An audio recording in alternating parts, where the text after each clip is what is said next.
COVID-19 pandemic has affected almost 192 countries globally to shut down their schools.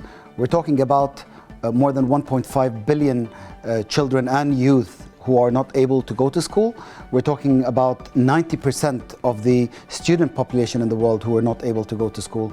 We're talking about 60 million teachers who are not able to go to school to provide the teaching to those children.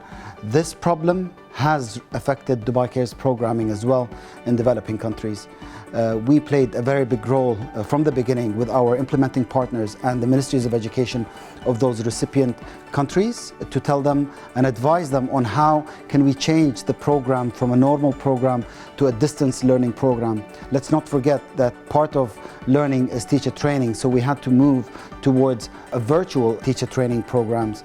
So we were able to cover more than 50% of our programs who got affected with the COVID-19 pandemic.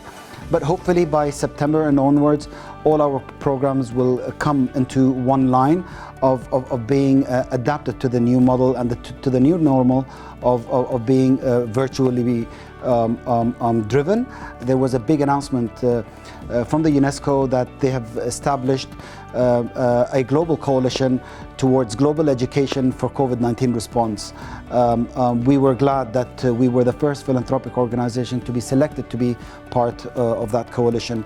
UNICEF, on the other hand, through Generation Unlimited, also is working on a project called GIGA. We funded the research for GIGA a year and a half ago, and now we're hopefully going to launch it together with UNICEF with a new approach on connecting all schools in the world with internet.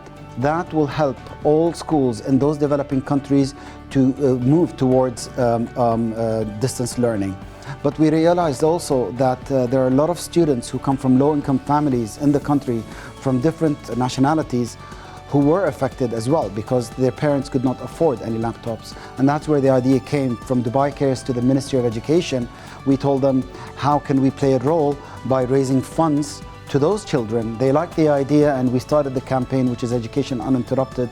And it was a successful campaign. We were able to cover around 50% of the students who did not have the laptops at that given time. But hopefully by September, we will reboot and relaunch the campaign again, so we can cover all the students for the next academic year and the future generations. And this is an ongoing campaign that will stay in the UAE.